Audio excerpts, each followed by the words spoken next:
ketika saya menjalankan pembuangan yang pertama.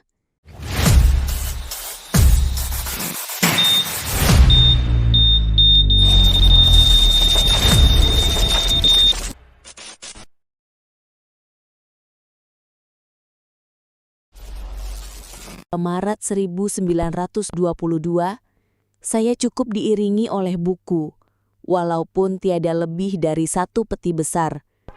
Di sini ada buku-buku agama, Quran, dan kitab suci Kristen, Buddhisme, Konfusianisme, Darwinisme, perkara ekonomi yang berdasar liberal, sosialistis, atau komunistis. Perkara politik juga dari liberalisme sampai ke komunisme. Buku-buku riwayat dunia dan buku sekolah, dari ilmu berhitung sampai ilmu mendidik. Pustaka yang begitu lama jadi kawan dan pendidik terpaksa saya tinggalkan di Nederland, karena ketika saya pergi ke Moskow, saya mesti melalui Polandia yang bermusuhan dengan komunisme.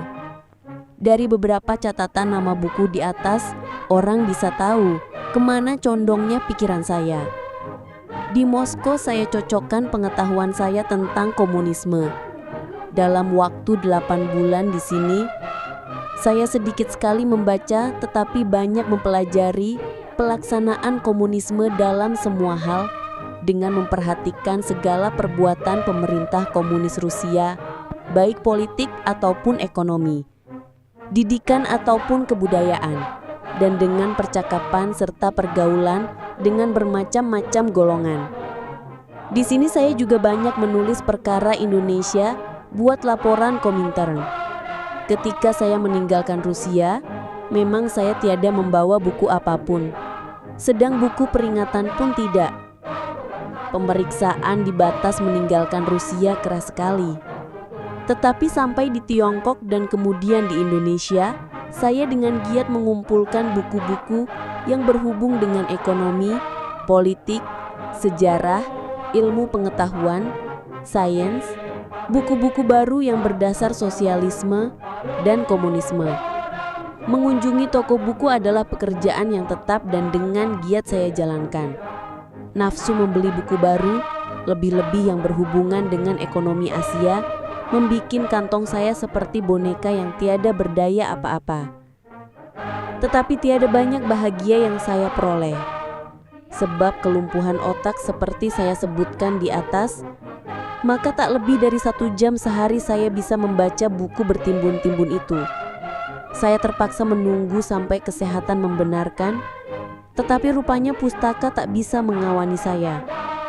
Pada Perang Jepang-Tiongkok di Shanghai penghabisan tahun 1937, 3 hari lamanya saya terkepung di belakang jalan bernama North Sichuan Road, tepat di tempat peperangan pertama meletus. Dari North Sichuan Road tadi, Jepang menembak ke arah Paosan Road dan tentara Tiongkok dari sebaliknya. Di antaranya, di kampung Wangpanco, saya dengan pustaka saya terpaku. Sesudah 2 atau 3 hari tentara Jepang memberi izin kepada kampung tempat saya tinggal berpindah rumah, pergi ke tempat yang lebih aman dalam waktu 5 menit saja. Saya turut pindah tergopoh-gopoh. Tentulah pustaka saya mesti tinggal. Ketika saya kunjungi rumah saya sesudah habis perang, yakni sesudah sebulan lamanya, maka sehelai kertas pun tak ada yang tinggal. Begitulah rapinya Lalilong alias tukang copet bekerja. Hal ini tidak membuat saya putus asa. Selama toko buku ada, selama itu pustaka bisa dibentuk kembali. Kalau perlu, dan memang perlu, pakaian dan makanan dikurangi.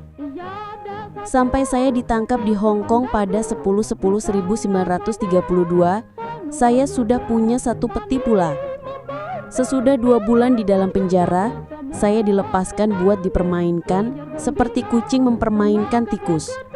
Maka, dekat Amoy, saya bisa melepaskan diri. Tetapi dengan melepaskan pustaka saya sendiri. Pustaka saya, tanpa saya, berlayar menuju ke Foucault. Saya terlepas dari bahaya tetapi juga terlepas dari pustaka. Saya berhasil menyamar masuk ke Amoy dan terus ke daerah dalam Hokkien 3-4 tahun lamanya.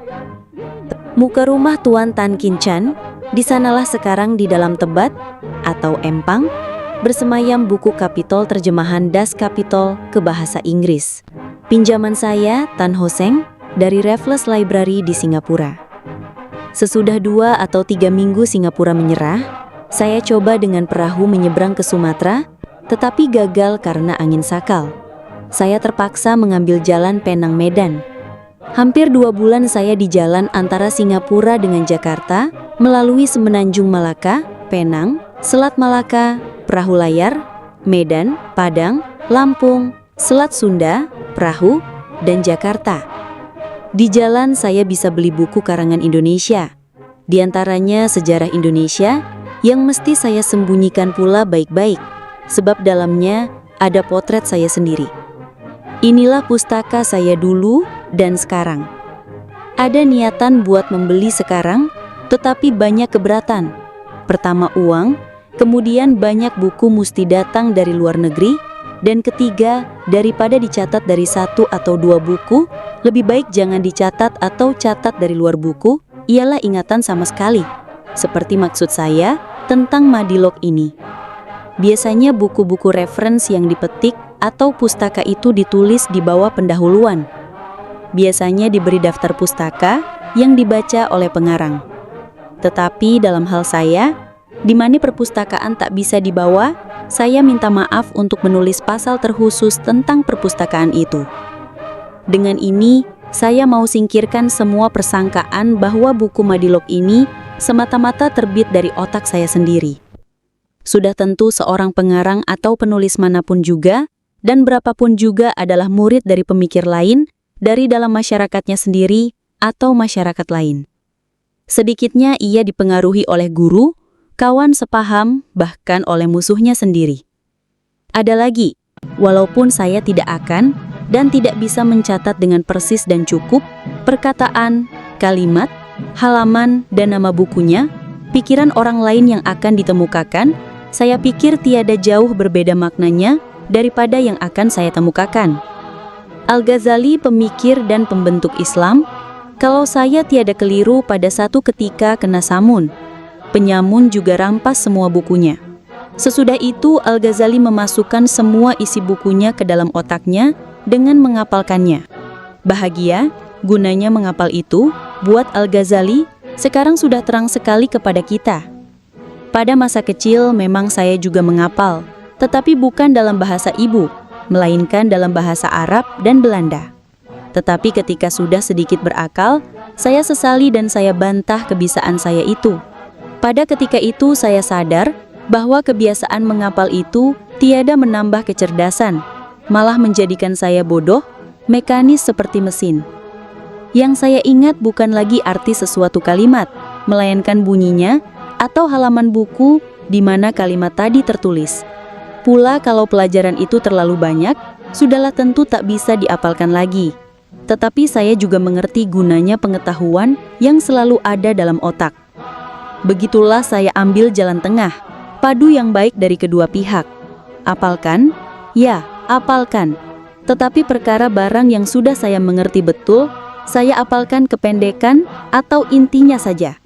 Pada masa itulah, di Sekolah Raja Bukit Tinggi, saya sudah lama membikin dan menyimpan dalam otak perkataan yang tidak berarti buat orang lain, tetapi penuh dengan pengetahuan buat saya. Buat keringkasan uraian ini, maka perkataan yang bukan perkataan ini, saya namakan jembatan kedelai, atau Esselbrugge, walaupun tidak sama dengan Esselbrugge yang terkenal. Buat menjawab pertanyaan siapa yang akan menang di antara dua negara, umpamanya, saya pakai jembatan keledai saya, yaitu Afiagumi.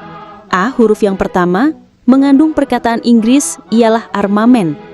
Artinya ini kekuatan udara, kekuatan darat, dan laut. Masing-masing tentu mempunyai cerita sendiri. Dan A huruf pertama itu bisa membawa jembatan keledai yang lain, seperti ALS, ialah susunan huruf pada perkataan R, udara, land, darat, dan C, laut, forces, tentara. Sesudah dibandingkan perkara armamen di antara kedua negeri itu, maka harus diuji perkara yang kedua, yakni finance, terpotong oleh huruf F, keuangan, dan sebagainya. Demikianlah jembatan keledai Afia Gumi ini saja boleh jadi meminta seperempat atau setengah brosur kalau dituliskan. Dalam ekonomi, politik, muslihat perang, sains dan sebagainya, saya ada menyimpan jembatan keledai.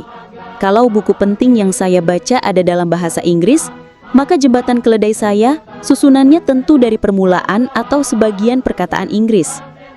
Kalau tidak beratus, niscaya berpuluh ada jembatan keledai di dalam kepala saya. Onif Maambayi, Ichi Awyudagologi yang berbunyi bahasa Sanskerta, bukanlah bahasa Sanskerta atau bahasa Hindu, melainkan teori ekonomi yang bertentangan dengan teori ekonomi Mahatma Gandhi. Kalau badan saya ada sehat, maka perkataan guru itu biasanya mudah saya tangkap. Isinya saya ternakkan dan masukkan ke dalam jembatan keledai. Kalau kertas atau buku peringatan saya umpamanya dibeslah atau disita di Manila atau Hong Kong oleh polisi, maka hal itu tiada berarti dia tahu membaca